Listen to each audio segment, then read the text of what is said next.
Good morning, everyone. The clock on the wall reading 10:03. I am calling to order the County Development Committee meeting of June 15th, 2021.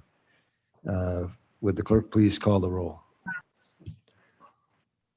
Berman, Berman here. Brown, Brown here. Ford, Iqbal, Iqbal present. Kenyon, Here. Wonicky, Present. Fraz, As here. Caius, Guys present. Shepro, Martin, Martin present. We have a quorum.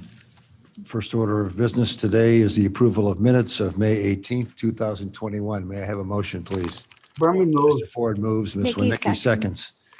Do we have comments or questions relative to those minutes? Mr. Chair, Yes, I Mr. did Brown. point out to the clerk that I believe it was on C2. I was listed as the motion maker, or I think I was anyway. My name on the minutes was Dan Brown. So, if you want to call me Dan, that's fine, but my name is Dave. But Just don't call you late for dinner, right? I think that's, it's, and I'm not sure that I even made that motion. I don't believe I did. So she mentioned that she'd go back and listen to the minutes again and make sure they were correct. okay. Thanks, Dan. Yeah. If it becomes a hot issue, can you expect or accept responsibility for making the motion? Sure. With that Scrivener's error being presumably correctable, do we have any other comments or questions? Hearing none, would the clerk please call the roll? Berman, Berman, yes. Brown, Brown, yes. Ford, Iqbal, Iqbal, yes. Kenyon, Yes. Wonicky, Yes. Fraz, As yes. Caius, Guys, yes. Shepro, Martin. Martin, yes. Minutes stand approved. We have no one present from the Finance Department. The report will be on, or is on file. Should you have questions, please contact them directly. Which moves us to item 5, our Building and Zoning Report. Mr. Van Kerkhoff. Good morning. I'm happy to report that we're still operating well as a team, doing building and zoning permits. As the board is aware, the last board meeting was the resolution for allowing directors to prepare reopening plans. So we're very grateful for this whole period since the COVID shutdown, that when that happened, within 24, 48 hours, IT had allowed us to pivot to be entirely remote. And since the governor did not cease construction activities, we were able to service our customers in the construction industry during those tough times remotely. And we've continued to do so. Back in December, we were able to utilize the CARES Act funding for making changes to the 4th floor, which include security access to keep, control over that. And that's allowed us to be returning to the office on a voluntary basis and meet people by appointment. So our next phase with this reopening plan will be to reopen for regular office hours and to staff that appropriately so that we can be ready for folks to come in and have policies in place for that. We're really expecting we're going to see a dramatic dip in terms of the number of people actually who want to come and see us because they're so happy with being able to submit documents via email and have their plans submitted and everything. So we think, we'll still continue to have, as we've had over this past year, people who do want to come in and submit something in paper or meet with that, but we think it'll be a much smaller amount of foot traffic. We've also been able to continue doing our Monday morning staff meetings via Zoom. A number of board members here have participated in those, and those again are potential petitioners and property owners seem to really appreciate the ability to do that in Zoom instead of taking time to drive in and meet with us. So we're also very grateful to Human Resources. They've provided some templates to the directors to use to make adjustments to, but it's greatly appreciated to have something that we're starting from sort of the same basis, as well as allow the flexibility to customize for our team. So we will be working towards completing that and then setting a date in the near future to reopen regular office hours. So with that, I'd be happy to answer any questions anyone might have. Any questions of Mr. Van Kerkhoff? Good to be getting back to normal. We have one zoning petition today, and I know we have a couple of speakers and representation on behalf of the applicant. We'll ask Mr. Van Kerkhoff to give his normal presentation. Then I will ask that the speakers be given an opportunity to speak, and then we will entertain a motion and the comments and questions from the members of the committee. So relative to petition 4576, Mr. Van Kerkhoff, take it away. Great. Thank you. Good morning. This is petition number 4576, requesting rezoning from F District Farming to R1 Family Residential. This is the 2040 plan map. You can see the subject property is outlined in red. It's an area that is planned for urban neighborhoods, mixed-use infill. This is a category of the land use applies to many such neighborhoods like this where it's surrounded by a municipality. In this case, the city of Batavia surrounds it, and the area is in gray. And a lot of these parcels are actually already constructed on and have single-family homes, as you'll see from the aerial. But the type of development that the county would want to see, according to the land use plan, would be that which is consistent with the urban neighborhood in terms of infill type development.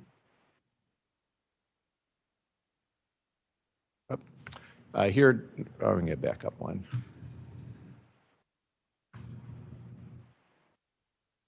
Here it is on the zoning map. You can see everything hashed in red is in the city of Batavia. The parcels in white are unincorporated parcels, all of which are zoned F District Farming, which was the pattern for older small lot neighborhoods in the urban area in the past. Here it is on the aerial. Again, you can see a very well-established single-family home neighborhood street pattern, which is interrupted. Evergreen Drive coming from the north and a little stub from the south are interrupted by this and one other parcel, which are not developed. Here's the subject parcel. Again, you can see Evergreen Drive terminating with a cul-de-sac from the north. And this parcel partially cleared on the east side and then wooded on the west side. Here's another close-up of it. There's an existing small structure on the property, as well as the areas that aren't green in the cleared area are areas of mulch, chipped area that the owner has used for removing trees and chipping those. Here is a plat survey with topography. Staff recommended stipulations, mostly from Water Resources Department in terms of locating drainage pipes to their, actually, I'm going to let Jody Walnut cover this. I will state, from the get-go, most of the staff comments on this one and concerns and comments we heard from the neighbors at the public hearing were in regards to stormwater concerns. So I'm going to let Jody Walnut handle the recommendations that they have as conditions for this permit. Thank you, Mark. And Blair, if we could pull up the PDF of the Kane County Stormwater Permit, that would be great. Thank you. I just wanted to maybe give a little background for new committee members and for the public this morning on how Kane County Water Resources looks at different lots that are being built on within the county. We have two different designations. The first designation is a type 1 lot, and a type 1 lot would be typically found in an existing subdivision where the developer of that subdivision has completed all the engineering necessary for the homes in there. And typically that is grading. You also see your floodplain, your detention storage, your top of foundation elevations, all those have been previously established by the developer. A type 2 lot is a lot where there's been no engineering completed on it. In this case, this lot would fall underneath the type 2 category, which means that as the property owner, they will be acting as the developer and will need to do the necessary engineering to prove out the site will support the residential structure. So what we have up on the screen and is available on the Kane County website is the Kane County Stormwater Management Permit application. This is required of any lots developing over 5,000 square feet of disturbance within the county. And I wanted to go over a little bit this morning. If you can go to the next page, Blair, actually page 3 would be great. There's a significant checklist within this stormwater permit application. And as the owner of this property, they will need to provide Kane County Water Resources the items listed that apply to their site that are within this checklist. So I will kind of quickly go through this, and the checklists within this application are quite extensive, but I want to kind of give you a quick overview of the items specifically pertinent to this site. So they'll need to provide existing and proposed contours. This is the ground elevations of the site, not the elevations of the mulch, within 100 foot of the site. They'll have to provide existing and proposed drainage patterns and watershed boundaries. They need to provide pre-development floodplain limits, post-development floodplain limits, and also prove out that they're not increasing any flood heights on adjacent properties. They need to show locations of cross sections and flow through the site, as well as locate subsurface drainage system and boundaries of all linear water courses, water bodies, and buffers, and the normal water levels of those areas. They need to show existing and proposed impervious areas, adjacent base flood elevations, and all contours used in depressional storage calculations. On the plan view, they also need to detail out the proposed and existing major and minor stormwater systems, the maintenance program for those systems, and the person responsible for the maintenance, as well as easements dedicated over those areas. They need to provide the base flood elevation as well as any flood flow elevations through the site. They need to provide the high water elevation, and they need to show the 2/10 floodplain, which is the 500-year floodplain. I won't go over the erosion and sediment control plan section, but if you want to go to the next page, Blair, please. Under the stormwater submittal is another significant section that will apply to this property. That will include the site drainage patterns and the off-site conditions, as well as a stormwater management plan for the site, on-site and off-site runoff calculations using a hydraulic and hydrologic model for both the major and minor stormwater systems, cross-sectional data for the open channels, as well as the hydraulic grade line for the water surface elevations under the design condition and base flood elevations. On the next page, thank you, is the watershed benefit measure, which is required as one of the conditions under this development, and any new impervious area would be subject to this. So additional storage will be provided on the property. They will be providing design calculations from an engineer on the seasonal high water table for the property, as well as infiltration rates, the vegetation that will be provided within that best management practice, as well as volume calculations and the calculations for any pretreatment or pollutant removals and the drawdown time. They also need to provide an opinion of cost for that, as well as a cross-sectional information and long-term maintenance, as well as recorded declaration of restriction and covenant to be provided upon completion of the project. Next page, please.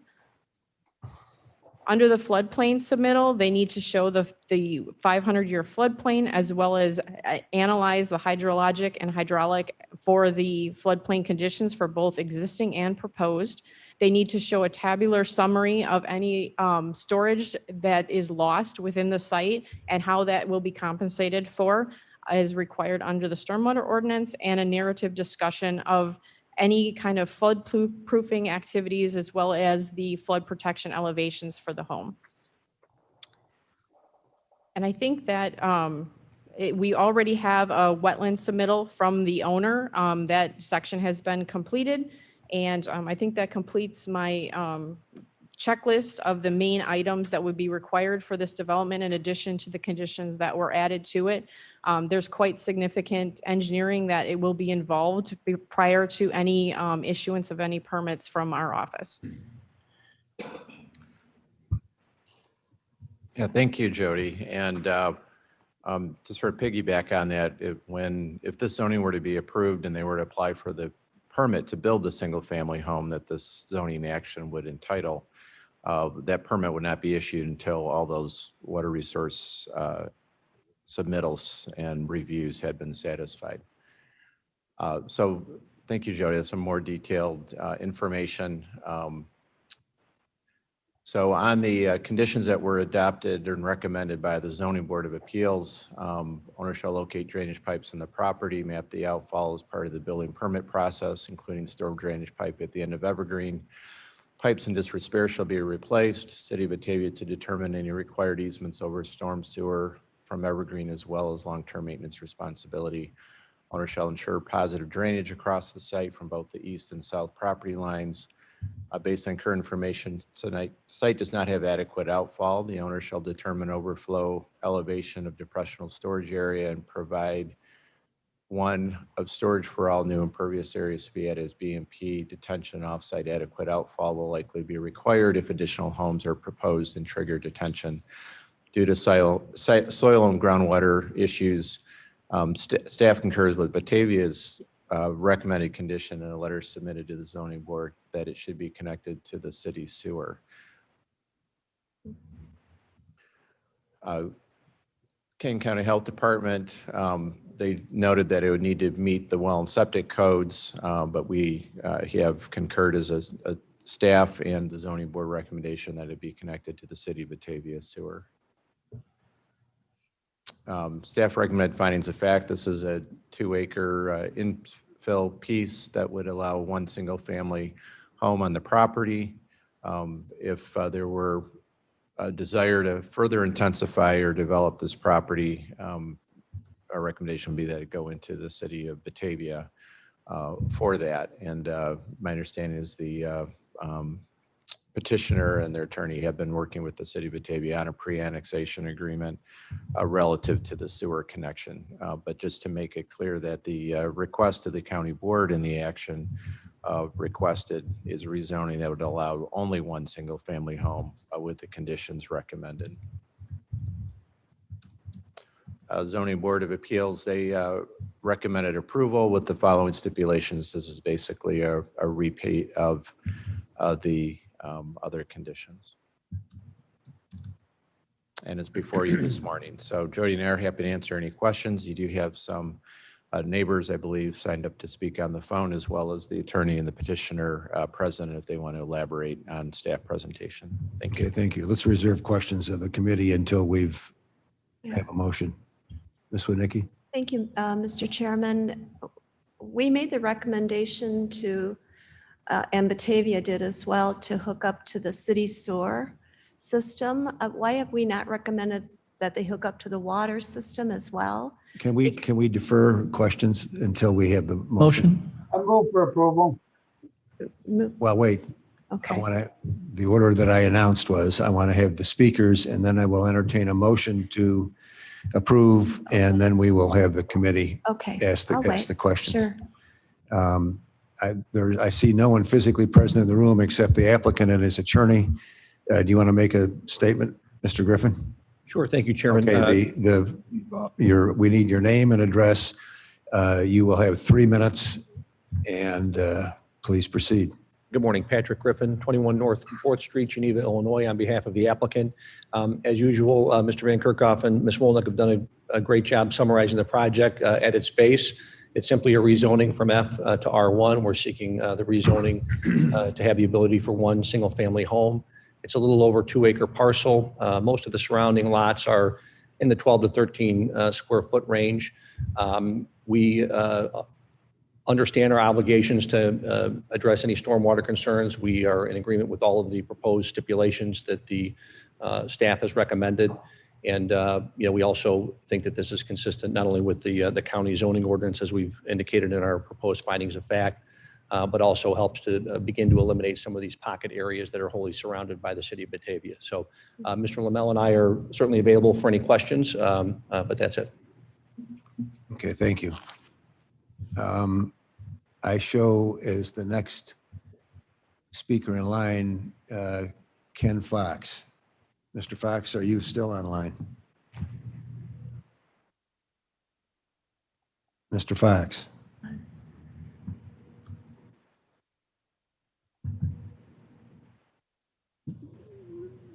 I hear no Mr. Fox, so we will. I see that, but I don't. Mr. Fox?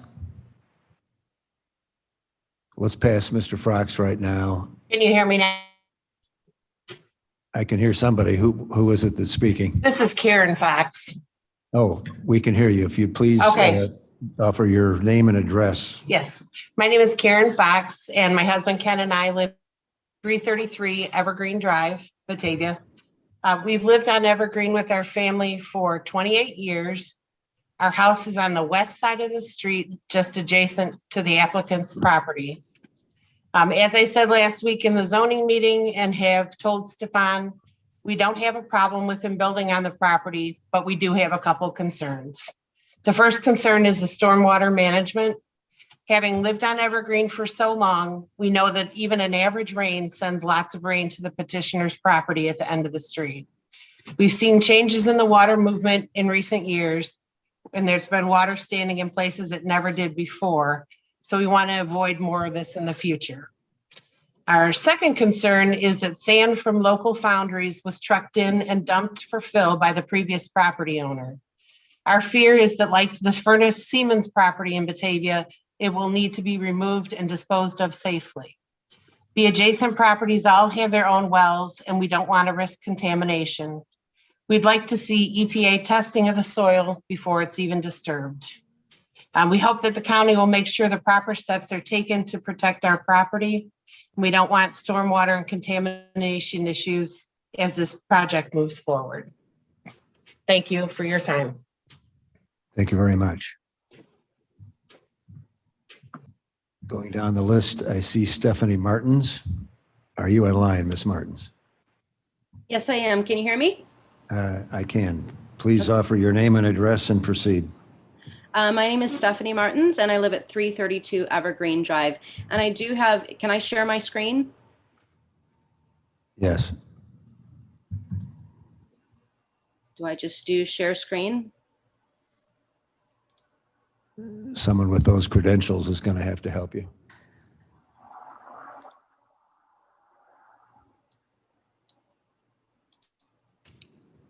Can you see my screen? Yes, we can. Okay. All right.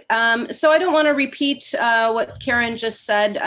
She did, she talked about the flooding and the foundry sands. There are other concerns or additional concerns as well.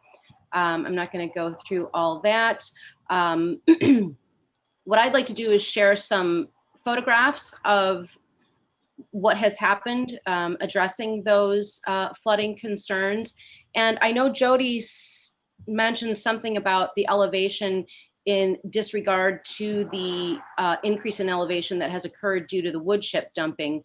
I'm not quite sure I'm clear on that, but what has happened over the years is that entire side of the property was trees. Now they've all been removed and chipped and dumped onto the property, so the elevation has increased. You can see that here, and there are multiple areas you could see from the top and down here where that elevation is increased, causing the water to come back down and flood into my property. I will show you that.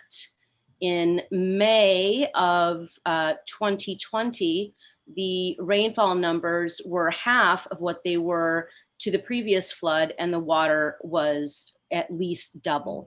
And my crawl space flooded. I got an estimate for $5,000 to remove all of the insulation and paint and antifungal and dry it out and redo the insulation. This has never happened in at least 10 years. at my property. So this is what is happening at that property. It's already, the damage is already being done. And I know that you're going to require him to, in the future, address these things. But I want to know who's going to be accountable for this, who's going to be approving those engineering drawings, who, and again, if I sustain any more property damage due to this, because I have documented facts from the history that this has not occurred in the past at my house, who's going to be accountable? Is it going to be the property owner? Is it going to be the county? Is it going to be the city? These are my concerns. Who's going to be accountable for the damage to my property if this is not done correctly, and who is going to be ensuring that it is done correctly? Some of the other concerns are that there are great horned owls nests in that area. There were also hawks that were in that area that are now gone. Excuse me, and multiple, the habitat of multiple animals, and how that's going to be addressed moving forward with this. I'm going to share a few other pictures that I'm going to show you. This is my yard. I essentially had a moat around my home in May of 2020. And again, this has never happened as long as I've lived there. So these are just some of those photos. This is 333, the Fox's front yard. And along the south side of their yard, over here and over here at the end of the street, these are all. If you could please conclude your presentation. Thank you. Are my 3 minutes up? Yep. Okay, I just want to make sure that this is addressed. I want to know who's going to address it, and I want to know who's going to be accountable for the damage that the neighbors have sustained and could possibly sustain in the future if it's not done properly. Thank you. I show no other registered speakers. Are there any other speakers? Is there anyone online that wants to address this issue? Hearing none, then the chair will entertain a motion. Brown moves. Mr. Brown moves. Fraz seconds. Mr. Fraz seconds. We will now proceed to questions from the committee. I know it's been said 2 or 3 times. I just want to remember as we do this that the issue before us is the rezoning from farming to residential, which would enable one house. There are other long-term issues regarding properties that are activities that are included within the annexation agreement with the city of Batavia. And at least as I recall the materials, the only one relevant to our review today is that the city of Batavia has required in that agreement that there be a connection to the city sanitary sewer. But otherwise, it's all perspective based upon what the property owner determines to do in the future. Is that a correct statement? Okay, thank you. That being said, I'm opening the floor to questions. And Ms. Winicki, I interrupted you before. Please proceed. Thank you, Mr. Chair, but I think Mrs. Fox answered my question. It sounds like surrounding homes are still on private wells. That wasn't stated earlier. That's correct. Okay, so that makes more sense to me. Thank you. Okay. Other questions, Mr. Cayos? Yeah, there was a mention by one of the speakers of a sampling for the sand. Is that relevant? Is that a reasonable request? I don't see that in any of the. That would be the property owner's responsibility. We checked with the city of Batavia, and there's no record that Foundry Sands came to this property, as well as reviewed all of our historic air photos. It was vegetated the entire time during that time period where the sands were apparently supposedly moved in there. We do know there was some sand backfill there is a 20-foot, 5-foot easement that runs with a city of Batavia sanitary sewer along the north side of the property as well as the west side of the property. And there was sand backfill that was put along with that. But in order to enable the property owner to have clear environmental responsibility under IEPA, they could conduct a phase 1 environmental assessment if there was warranted reason to believe that there was Foundry sand that was brought into there, but we could not find any evidence of it. Can I comment on that? This is Karen Fox. When we moved here, there was a working nursery, and the landowner told us himself that he had the sand trucked in from Foundries to use as fill, not just around the tiles but to level the land. So, and my husband has seen the sand there. So we believe it to be true because it came from the horse's mouth. There may be sand along the tiles that was used for drainage for other things, but we know that the guy who brought the sand in told us directly. So it's not hearsay. And I have talked to the landowner about it. And I believe he may investigate it. Thank you for your comment. And we cannot have comments during the deliberation here. That time has passed. Okay. But, thank you for the Okay. additional thoughts. Mr. Fraz. I have a question for the petitioner. I'm just curious, so Evergreen, is that a township road? Yeah. Mr. Brown saying yes? I believe it is a township I road. guess I'm just kind of surprised being an island, in the middle of Batavia, why like annexation wasn't pursued. And they're requesting, I heard something about pre-annexation agreement related to the sanitary sewer. Right, there's a pre-annexation agreement, and certainly maybe Mr. Lamel can answer the question a little bit better than I can. Would you like to just briefly describe why you're doing it in this phase? Yeah, so I'm doing it in this phase because there's a recommendation from the city of Batavia. There is no city utilities in Evergreen Drive. And I think that's also the reason why the city is not pushing for annexation of the areas there, but does it in a more soft way as properties change ownership. Okay. So the suggestion of the city of Batavia was to start the construction in the county so that I am grandfathered in to use the existing well and come at electricity. And then towards the end of the construction, annex to the city of Batavia so I can connect to the existing sewer line. Okay, so Batavia is satisfied. My other question, would you be willing as an owner to alleviate the concerns of the neighbors to voluntarily get a test of the reported foundry sand? I'm somewhat familiar with that. It was used as fill around Batavia for years, and it's not all necessarily contaminated material, but I think it might be a nice gesture to the neighbors to agree to one. Yes, so I will follow up on this. I was contacted by the Illinois Environmental Protection Agency a couple of years ago, and then I called them back and we discussed. It was determined that the sand from that was brought to my property most likely came from an iron factory, iron foundry, and sand from an iron foundry is recommended to be reused for loosening up the soil in even vegetable production.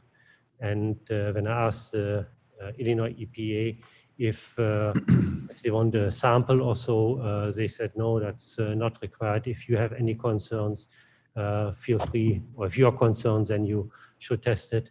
And since it was determined at that time that it was iron foundry, I didn't follow up on that. Okay, I would appreciate if you followed up on that and then also provided something to the neighbors. And then as far as the neighbors are concerned, I would just say, obviously you saw Jody Wolnick, our Water Resources Director's checklist. So this property will be undergoing the most extensive, stormwater review that it's ever had. So I hope that would alleviate your concerns. It doesn't guarantee that nobody's yard will ever flood again. But it will guarantee that the owner does not discharge more water off the property than is allowed. So I support this, but I do encourage the petitioner to have a dialogue with the neighbors on the sand. Well, and I would, to that point, I would volunteer that absent the involvement of Jody and the water resource people in an approved petition, there'll be nothing done that either addresses or identifies issues. So in my mind, there's a positive to the process, whether or not the drainage improves, at least there'll be knowledge and it's not going to be getting worse. Mr. Ford? Here, thank you. Can I see the site plan again with the contours?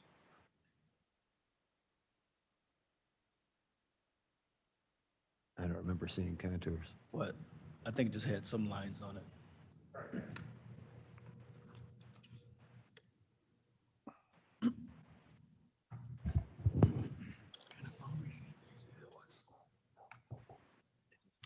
There it is. Thank you.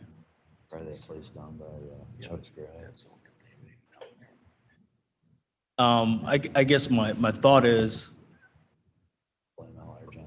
if, I guess they must find that whatever drainage exists around there and on site. But I don't see where, once that is done, that there's, unless the pipes lead to a pond or something, where the water can be taken away to overall. And I know that's probably not their full concern, but it's just more of a curiosity question. Ms. Wolnick? That's the pointer button.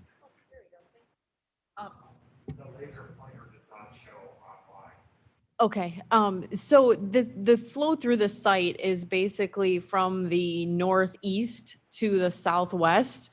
There is this depressional storage area in here that will fill up, and then it overtops into a detention basin in the city of Batavia. And then from that detention basin, it overtops the street to the west and then to a flood route in that direction.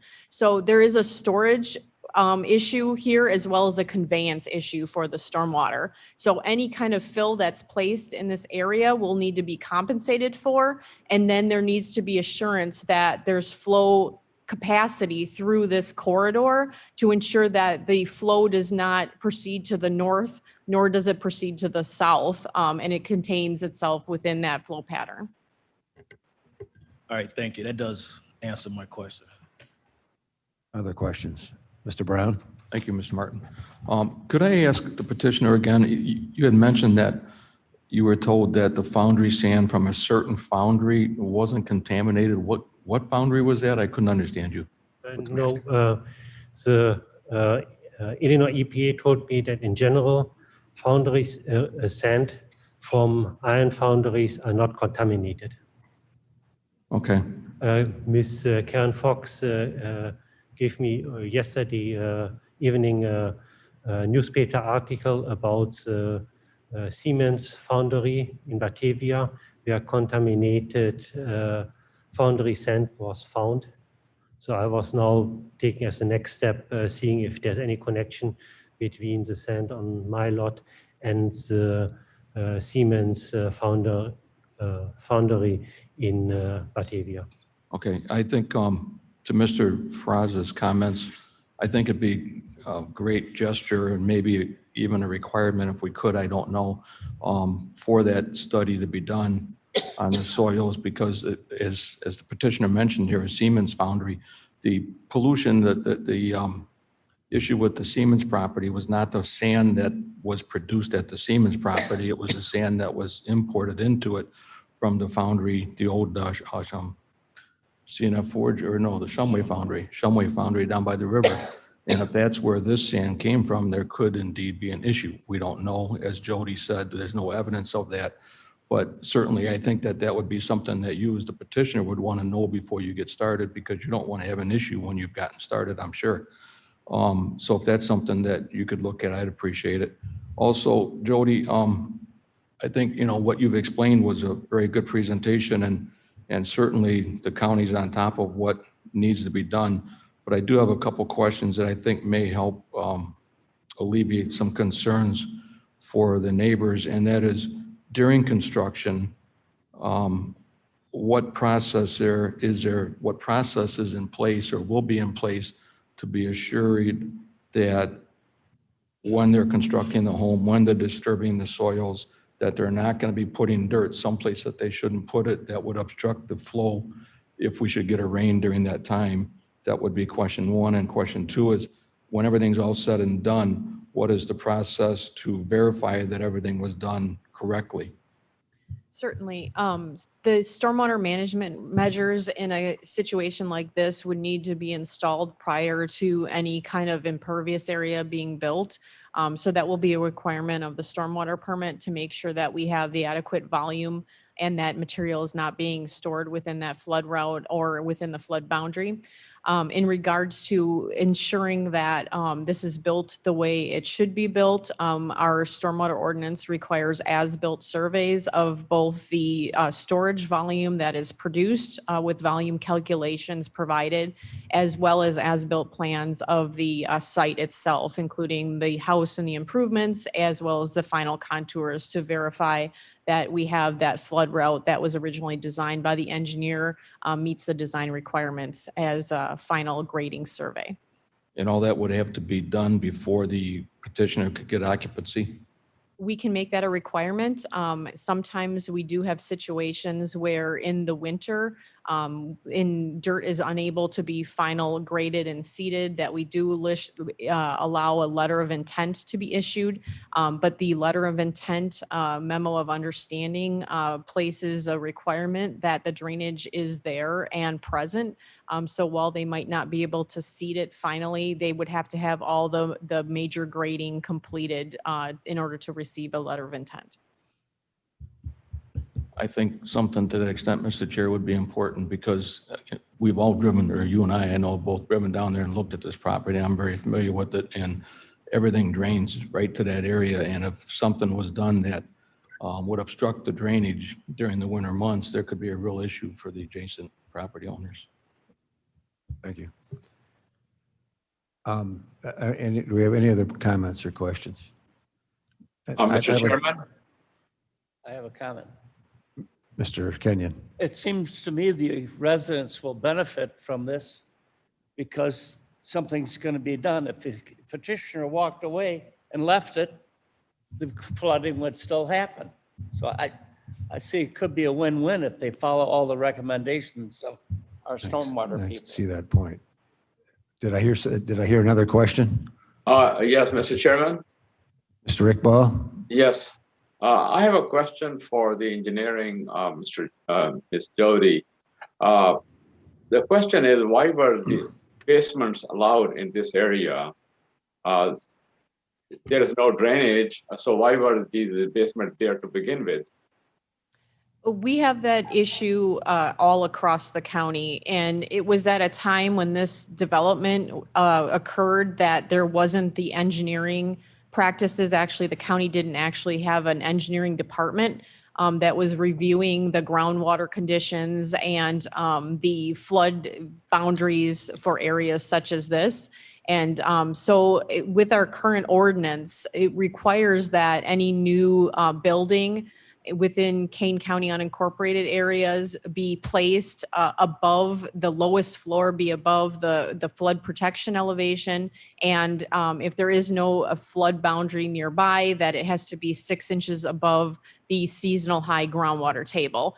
And so the idea is in areas like this where we don't have a modern storm drainage system that's serving the area, you don't want to have sump pumps from basements, not only the potential for flooding, but you also have constantly running sump pumps, and then the power goes out and the basement floods anyways.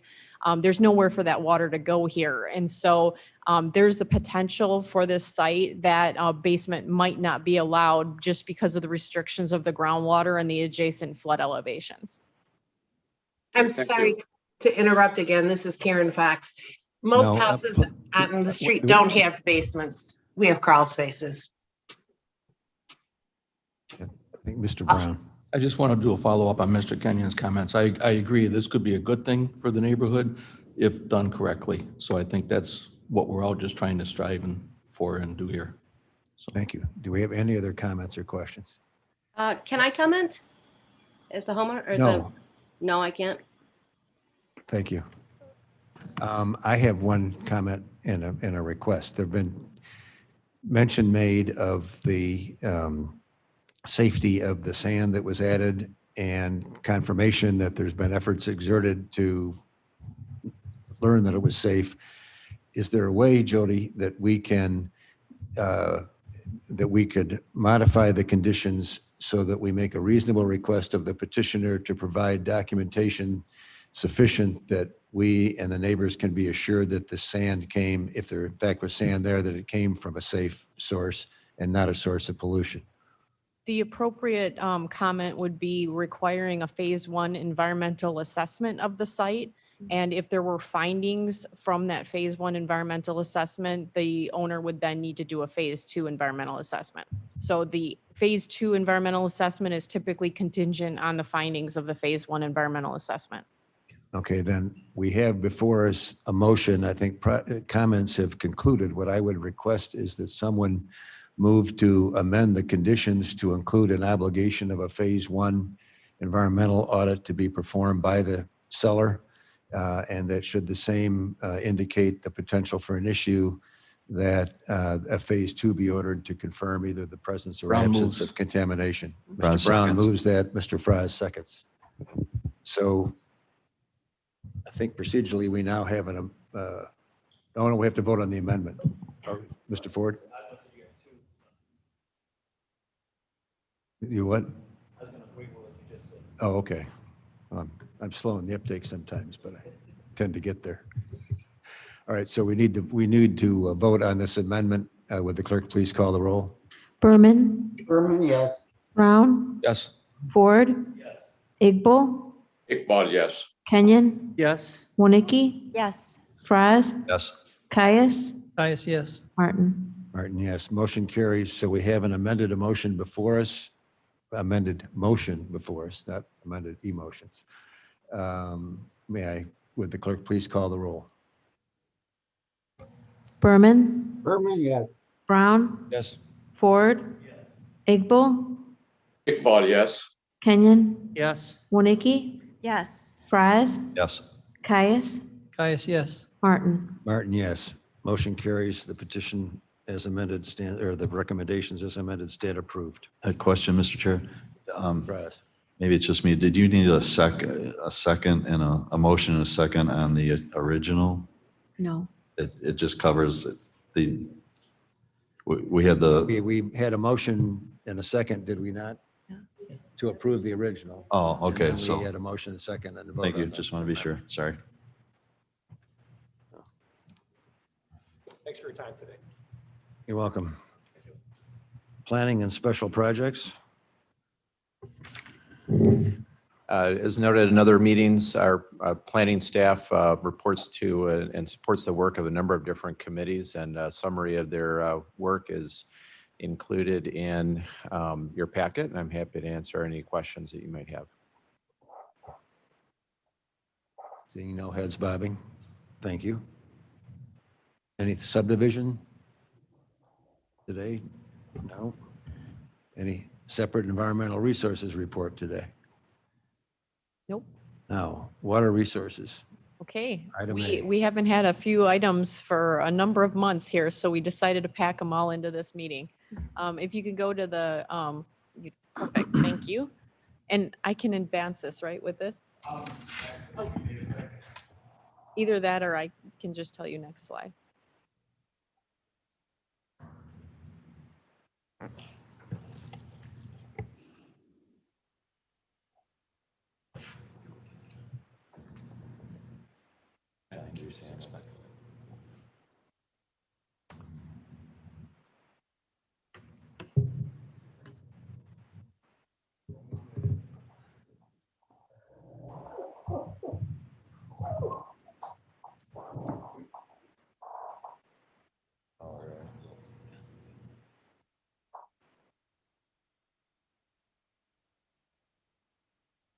Oop.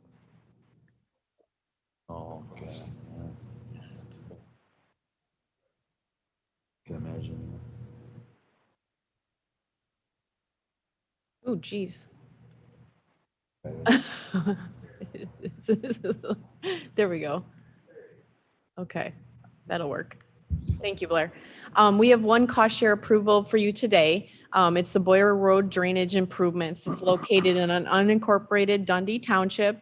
The flooding is caused by a failed drain tile system causing surface flooding on 3 properties that lasts for months at a time. Even with the extreme drought we have had, there's still quite a bit of water out there. This is a coordinated effort with 3 unincorporated residents plus a business park owner in the downstream municipality of Algonquin. So here's a drain tile map of the property. It extends to the south and then runs to the north through the unincorporated parcels here, and that's the system that's in failure. Oop. And here is a detail of the section that would be replaced by the owners. And then as you see in the gray above, this section would be replaced by Pelote. So the cost share would be Kane County cost share amount of $5,000. The Boyer Road residents will be contributing $10,000 for a total project cost of $15,000. And we are recommending approval of the Boyer Road cost share. May we have a motion, please? I'll move it. Ms. Winnicki moves, Mr. Kenyon seconds. Do we have comments or questions? Hearing none, clerk, please call the roll. Berman, Berman, yes. Brown, Brown, yes. Ford, Iqbal, Iqbal, yes. Kenyon, Yes. Winnicki, Yes. Fraz, Yes. Caius, Caius, yes. Martin. Martin, yes. Motion carries. Our next item is a resolution authorizing the creation of the Church Molitor SSA Fund 5313 and the 45W 185 D&D Sky Plank Road SSA Fund 5314. This is a finance requirement. We had two SSAs that are in the process this year that will be levied on with the 2022 tax bill payable in 2022 for 2021. And we need to create funds within the finance system in order to deposit those funds and pay them out to the contractors doing the work. So I would recommend approval of the resolution creating the funds for Church Molitor and the Plank Road SSAs. May we have a motion, please? Mr. Fries moves. I'll second. Mr. Ford seconds. Comments or questions? Hearing none, clerk, please call the roll. Berman, Berman, yes. Brown, Brown, yes. Ford, Iqbal, Iqbal, yes. Kenyon, Yes. Winnicki, Yes. Fraz, Yes. Caius, Caius, yes. Martin. Martin, yes. Motion carries. Next, we have an ordinance proposing the establishment of the Ogden Gardens Special Service Area Number 2, SW 55 of Kane County, Illinois, and the levy of taxes for the purpose of paying for and providing services in and for such area. As a little background, the Ogden Gardens Water Trust is a water trust that was established in Kane County for the subdivision Ogden Gardens. It's located near Liberty and East New York Street in unincorporated Kane County. It was established back in the mid 1920s. Since that time, they've been operating a water system out there for approximately 180 residents that live in that area. Their water system is in disrepair as it is quite old. Not only the tanks and the storage building for the tank, but also the water service lines and the water services themselves. We've met with the Water Trust. We've worked with them for quite a few years. And they have established a non-for-profit for their water trust. So they are eligible for community development block grants. This is one of our neighborhoods that it's approximately 70% low to moderate income. So we're working with the Office of Community Reinvestment on obtaining some community development block grant funds, as well as a USDA low interest loan for the area to start replacing that infrastructure. As part of that requirement, specifically for the community development block grant, the Office of Community Reinvestment has asked for a backup mechanism that would enable the county to levy funds for this water trust should the water trust fail to maintain this new infrastructure, or should it go defunct within the following years. So this is basically a backup SSA mechanism that gives the county the insurance that the investments that are being made in this water trust are going to be maintained well into the future.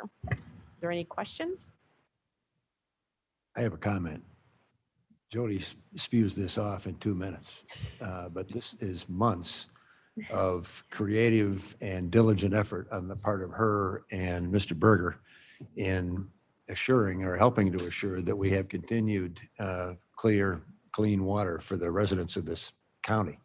And this isn't the only one of these little anomalies that exist in the county. There are these water trusts and other things kind of scattered around that would be left up to their own devices, but for the assistance that Jody and Scott have offered here. So I, on behalf of the citizenry, I want to thank them for both protecting the water drinkers and the rest of the taxpayers. We have a motion, please. I'll make the motion. Mr. Ford moves. Mr. Fries seconds. Any other comments or questions? Mr. Ford. Mr. Chairman, thank you. This is long overdue. I believe this is in Aurora, right? Correct, Aurora Right. Township. This is right next to our forest preserve, right close to our forest preserve. Oakhurst. Oakhurst Forest Preserve. I've seen this pop up back in the 90s when I was in the mayor's office for the city of Aurora. The attempt to try to get anything worthwhile done here through a regular SSA, the values of the properties were not there back then. So this process, I applaud and really support this effort. And I really look forward to something being done here because the problems that they've had in their yards and with their septic tanks are just long overdue. Thank you. Mr. Fries. I was thinking it would have been nice if there was some money in that trust earning interest for 100 years to pay for this, but I guess there was none. Well, I think the word trust is, It's fun, I guess I was thinking. yeah, you're thinking of your trust. This is a public trust, so. Anybody else? Mr. Chairman, this is Alan. Miss Allen. Thank you.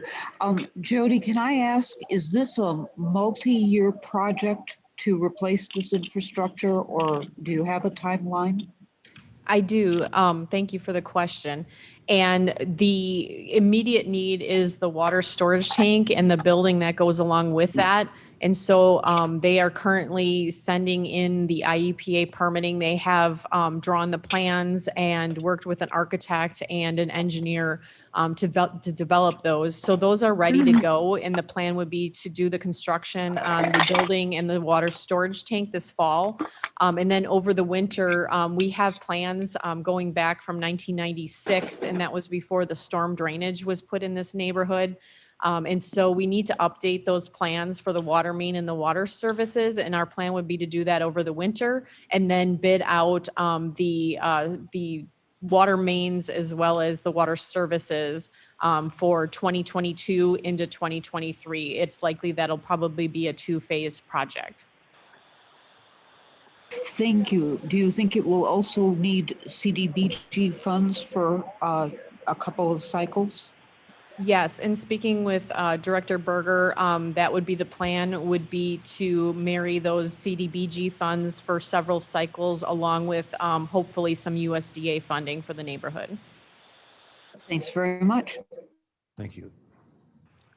Any other comments? Clerk, please call the roll. Berman, Berman, yes. Brown, Brown, yes. Ford, Iqbal, Iqbal, yes. Kenyon, Yes. Winnicki, Yes. Fries, Yes. Caius, Caius, yes. Martin. Martin, yes. Item D. The next item we have is the final approval of the D&D Sky 45W 185 Plank Road SSA SW 54. This one went to public hearing at the county board meeting this month. As you recall, this one is specific for a stormwater violation that occurred on the property, and the funds coming back over the next 10 years will go into our stormwater management fund to create regional detention facilities. May we have a motion, please? Brown moves. Mr. Kenyon moves. Mr. Brown seconds. Do we have comments or questions? Hearing none. Clerk, please call the roll. Berman, Berman, yes. Brown, Yes. Ford, Iqbal, Iqbal, yes. Kenyon, Yes. Winnicki, Yes. Fries, Yes. Caius, Caius, yes. Martin. Martin, yes. Motion carries. Item E. The last item we have before you this morning is a resolution approving a contract with CAMVAC of Sandwich, Illinois for on-call sewer jetting and televising services for our cost share drainage program. We did only have the single bidder on this work, which is CAMVAC. Part of the reason for that is that we don't use these services a lot. They are used in our cost share drainage program. In most cases, the site access is very difficult. So we need a contractor that has very small equipment, and they're working in people's backyards. So they need to be very diligent of the neighborhood and the improvements neighbors might have done in their backyard. We have worked with CAMVAC for quite a few years. It's been a number of years since we've gone out for an RFP for their services, and wanted to make sure that we're still getting the best prices and the most qualified company for our residents. So we're very happy with their services. They've done a great job on all of our cost share projects, as well as the maintenance work on any of our stormwater SSAs. And so we would recommend approval of CAMVAC of Sandwich, Illinois for a 3-year contract at the rates that are included in the contract. And that will be on an as-needed basis as the funds are available through the Riverboat for our cost share drainage program. And then we would also have two 1-year extensions for that contract. So in total, it would be a 5-year contract if extended. Thank you. May we have a motion? Ms. Warnicki moves. Moves. Mr. Kenyon seconds. Do we have comments or questions? Hearing none, clerk, please call the roll. Berman, Berman, yes. Brown, Yes. Iqbal, Iqbal, yes. Ford, Kenyon, Yes. Warnicki, Yes. Fraz, Yes. Caius, Caius, yes. Martin. Martin, yes. Motion carries. Item 10, Mr. Berger, do we have anything from you today? Good morning, Chairman Martin. We do not have any items for you this morning. Thank you for that detailed report. I love its brevity. We have no Settlers Hill news, new business. I think our zoning petition this morning gives evidence of the fact of how successful our staff is in dealing with these issues as they come in. There were a lot of legitimate concerns raised by members of the public to this project, and there was very good and successful effort, at least in my opinion, on the part of Mr. Van Kerkhoff and Ms. Wolnick in addressing those issues and giving this committee the opportunity to move forward with what we did, having a full deck of facts. So it's a continuing thanks. It always seems like it's good that comes from your offices, but once in a while it ought to be said. Even a German can offer a compliment once in a while. May I have a motion, please, to place reports on file? Brown moves. Mr. Ford moves. Mr. Brown seconds. Comments or questions? Hearing none. Clerk, please call the roll. Berman, Berman, yes. Brown, Yes. Ford, Yes. Iqbal, Iqbal, yes. Kenyon, Yes. Warnicki, Yes. Fraz, Yes. Caius, Caius, yes. Martin. Martin, yes. Reports are on file. I have no knowledge of an executive session. May I entertain a motion to adjourn? So moved. Mr. Kenyon, Mr. Brown seconds. All in favor of adjournment signify by saying aye. Aye. Opposed, same sign. Meeting is adjourned at